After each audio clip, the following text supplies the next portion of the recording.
Покрај длабоките промени во кои се најде, Nissan не престанува да вложува во развој на најнапредните технологии, вклучително и оние кои нема така скоро да носат пари како што е автономното возење. Така, сега компанијата, која скоро цела деценија работи за својот ProPilot систем, му додаде и вештачка интелигенција. Заради законските лимити, таа ќе делува со способности ограничени на ниво 2, што значи дека возачот мора да го надгледува возењето и во секој момент да биде подготвен да интервенира. Не звучи многу примамливо, но прототипите на електричната Арија покажаа како овој систем, базиран на лидер од новата генерација, се снаоѓа со искусувачките сообраќајни услови во Токио.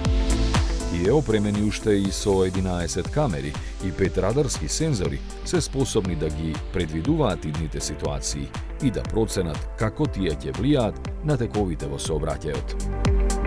Јапонците за својот систем велат дека представува голем технолошки исчекор, во чии способности купувачите ќе можат да се уверат почнувајќи од 2027-та, кога ќе биде лансиран на пазарот.